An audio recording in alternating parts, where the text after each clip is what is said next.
Station. एक तो आप वो उसका डॉक्टर पवन सिंह जी जो कि पूर्व सलाहकार हैं HRD मिनिस्ट्री के भाषा विभाग तो राजभाषा विभाग। तो डॉक्टर साहब ये जो राहुल गांधी जी का बयान आया है तो इस पर आप दो शब्द कहना चाहेंगे? अच्छा, राहुल गांधी जी का बयान बिल्कुल बेहद शर्मनाक और निंदनीय है। देश की सबसे बड़ी पंचायत बल्कि दुनिया की सबसे बड़ी पंचायत लोकसभा में, और लोकसभा में जितनी जिम्मेदारी सत्ता पक्ष की होती है उतनी पक्ष की होती है। आज वो बहुत बड़े पद पर है, प्रतिपक्ष नेता है और सदन के नेता है। जब उनकी बात बड़े ध्यान से सब सुन रहे थे, क्योंकि एक राहुल गांधी में अभी भी मैच्योरिटी नहीं आई, जबकि वो 20 साल से सांसद है, 5 बार जीते हैं।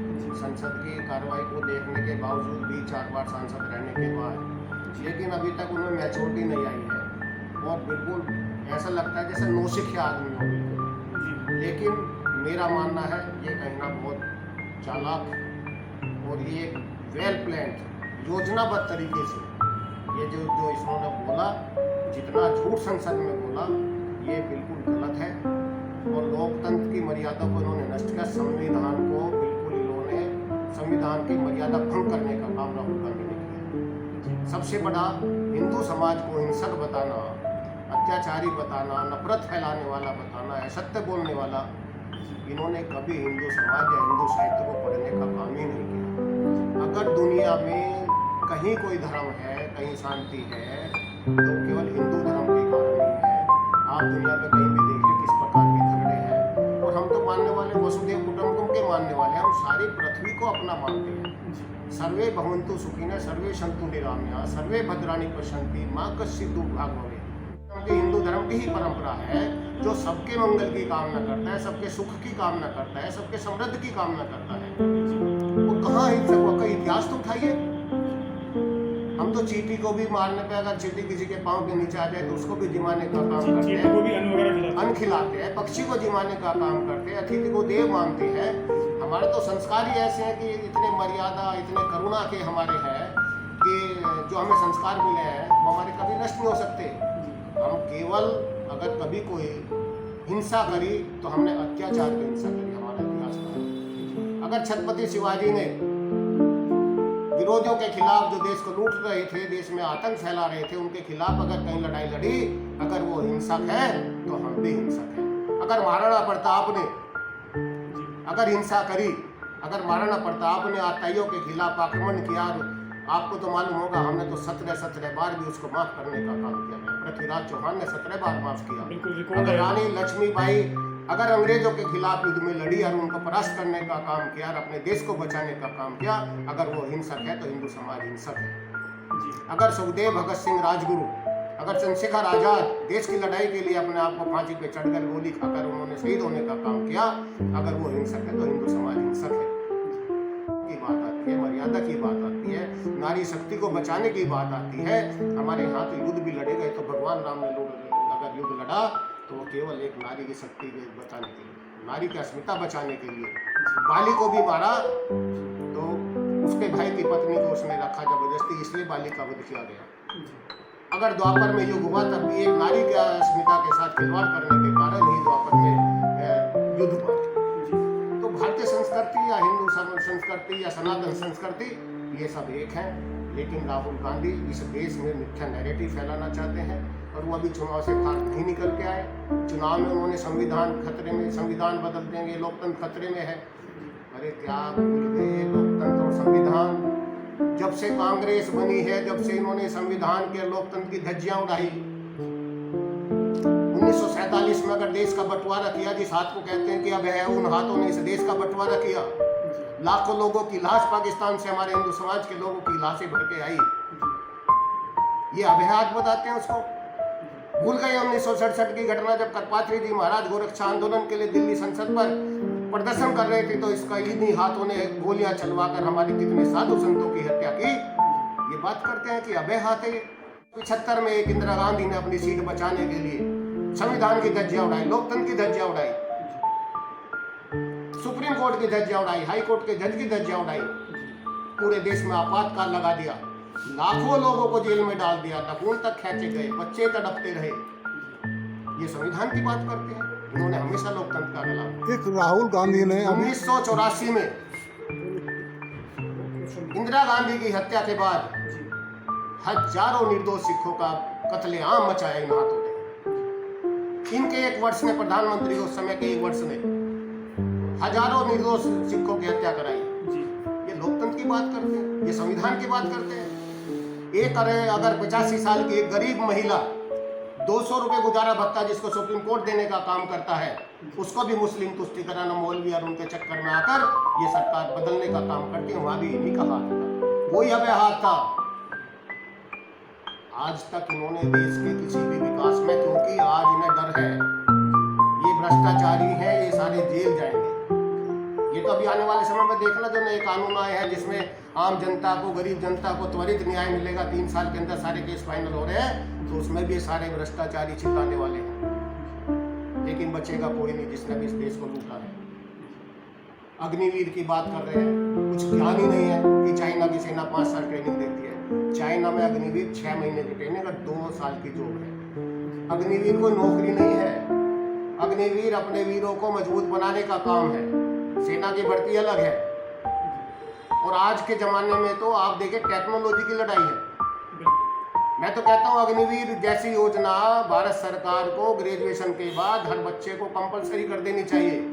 अगर देश पे किसी भी तरह की आफत आए तो हमारे हर गली में अग्निवीर पैदा हो, हर गली का अग्निवीर ऐसे आतताइयों से, हर देश विरोधी ताकतों से लड़ने का काम करे। बिल्कुल सही। इसको ज्ञान ही नहीं है कि 5 साल ट्रेनिंग करने के बाद उनके सामने चाइना के साथ जाकर अग्निवीरों को खड़ा कर देते हैं। बोलता है अग्निवीरों को कोई शहीद होने के बाद सम्मान नहीं मिलता। 1-1 करोड़ रुपए उनको देने का सरकार काम कर रही है। अरे लोकतंत्र की वो पूरी सबसे बड़ी दुनिया की महापंचायत है, उसमें झूठ नहीं बोला जाता। और ये गाड़ी के 2 पहिए की तरह है। प्रतिपक्ष नेता और नेता सदन दोनों मिलाकर ही गाड़ी को चला सकते हैं। आप अपनी बात सुनते हैं, हमारी सत्ता पक्ष के लोग 2.5 घंटे 90 मिनट 120 मिनट तसल्ली से बात सुनते हैं, उसकी झूठी बातें भी सुनते हैं। लेकिन जब प्रधानमंत्री जी राष्ट्रपति के अभिभाषण पर बात करने के लिए खड़े होते हैं तो ये लोग वॉकआउट करते हैं। बड़ा निंदनीय है, शर्मनाक घटना है इस देश की। ये राज्यसभा की सारी बड़ी शर्मनाक घटना है। कम से कम आप जवाब सुनिए। प्रधानमंत्री सदन का नेता है, आप पूरे विश्व को क्या संदेश देना चाहते हैं? लेकिन ये नैरेटिव फैलाकर देश में जातिवाद का, आर्थिक आतंकवाद, ये सब फैलाना चाहते हैं। मैं पूछना चाहता हूँ इस कांग्रेस सरकार से, राजीव गांधी जैसे लोगों से, इनके आदर्श कौन है? इनके आदर्श है सैम पित्रोदा, जो इस देश को जाति में, क्षेत्र में, कलर में बांटकर इस देश पर राज करना चाहते हैं। इनके आदर्श हैं हिंडनबर्ग, जो इस देश की अर्थव्यवस्था को डगमगाने का काम करता है, जो झूठी खबरें फैलाकर शेयर मार्केट को धड़ाम करने का, जो हिंदुस्तान की प्रगति से जलता है। इनके आदर्श हैं जॉर्ज सोरोस, जो इस देश को तोड़ना चाहते हैं, जो इस देश के खिलाफ काम करते हैं। और इनके आदर्श हैं कन्हैया कुमार जैसे, जो कहते हैं हिंदुस्तान तेरे टुकड़े होंगे, टुकड़े होंगे, और तेरी बर्बादी तक हम चुप नहीं बैठेंगे। इनके आदर्श से उन लोगों को चुनाव लड़ाने का काम करती है कांग्रेस। जब से इसका गठन हुआ है कांग्रेस का, इसके हाथ ने देश में आतंकवाद, जातिवाद, क्षेत्रवाद, भाषावाद, और जहाँ तक ये संविधान की बात करते हैं, इन्होंने बाबा साहब भीमराव अम्बेडकर को 80 बार बदलने का काम, इन्होंने नापाक काम इन लोगों ने किया। लोकसभा अध्यक्ष जो है प्रधानमंत्री जी से तो झुक के मिल रहे हैं और मुझसे हाथ मिला रहे हैं। अरे हमारी संस्कृति है मेरे भाई, बड़े आदमी के सामने झुकते हैं, चाहे वो कोई भी हो। छोटे के आगे नहीं झुकते, छोटे के सामने। तो तुम्हें झुकना था ओम बिरला जी के सामने कि तुम उनसे उम्र में छोटे हो। ये आपको सीखना पड़ेगा राहुल गांधी जी। लेकिन आप नैरेटिव फैलाकर, आपने बहुत चुनाव में नैरेटिव फैलाया, देश तोड़ने का काम किया। एक उन्होंने आरोप लगाया है संसद में, राहुल गांधी जी ने, कि हिंदू हिंसक होता है। उसके बारे में थोड़ा सा और बता दें। मैंने अभी तो बताया, हिंदू कहाँ हिंसक है? हाँ वही तो मैं कह रहा हूँ। हिंदू तो कभी हिंसक इतिहास में रहा ना, आज तक रहा। खत्म करो जिसको। हम तो चींटी को भी मतलब अन्न खिलाने का काम करते हैं, कुत्ते को भी अन्न खिलाते हैं, पशु पक्षी को भी अन्न खिलाते हैं, कोई व्यक्ति आ जाए उसको भी अन्न खिलाते हैं। हमने कहा, राजा दिलीप ने तो एक गाय आ गई साहब, उसको भी बचाने के लिए कह दी मेरे प्राण ले लो, लेकिन ये मेरी सेवा माई है, मेरे यहाँ भाग कर आई है, मेरे इसको प्राण बचाने का मेरा काम है।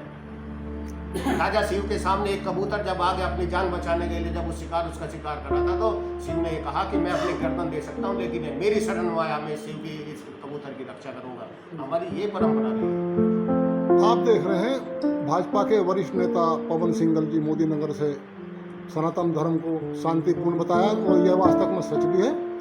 आपने हमारे चैनल को वक्त दिया, इसके लिए आपका बहुत बहुत धन्यवाद। हम बहुत आभारी हैं। धन्यवाद डॉक्टर साहब शर्मा जी और हमारे भाई नवनीत तोमर जी। Thank you.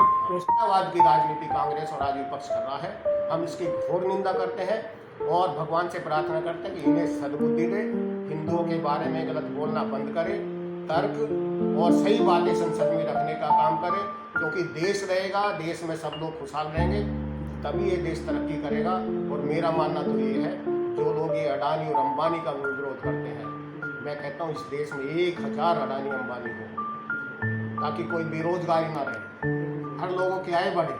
आज 25,000 करोड़ लोग, 25 करोड़ लोग जो आज गरीबी रेखा से नीचे आए हैं, आज का भी अखबार पढ़ा होगा सुबह कि आज केवल 25 में से 12% या कितने परसेंट लोग गरीबी रेखा से नीचे हैं। ये सरकारी योजना देश के विकास के कारण ही है। आज हम तीसरी अर्थव्यवस्था जब बनने जा रहे हैं, लेकिन नैरेटिव फैलाकर विदेशी निवेशकों को रोकना चाहते हैं, हमारे उद्योगपति के उत्साह को हतोत्साहित करना चाहते हैं। हम तो चाहते हैं कि हर शहर में एक अडानी और अंबानी पैदा हो जाए, तो हमारा देश खुशहाल होगा, हम अमेरिका सारे विश्व आगे निकल जाएंगे। हम चाहते हैं हमारा देश समृद्ध हो, और हमारी सरकार का और हमारा लक्ष्य है 2047 में सबसे विकसित राष्ट्र बनाना, सबसे विकसित भारत बनाना। हम 2047 की बात करते हैं, लेकिन ये अभी 2014 से बाहर नहीं निकल पाए। राहुल गांधी को असल में बीमारी क्या है? इनको बीमारी है कि मानते हैं कि हम राजा हैं और हम राजा के घर पैदा हुए। आपको ध्यान होगा जब 2009 में भी मनमोहन सिंह जी प्रधानमंत्री थे, इन्होंने तब भी एक बिल लाए हुए को सरेआम फाड़ा था।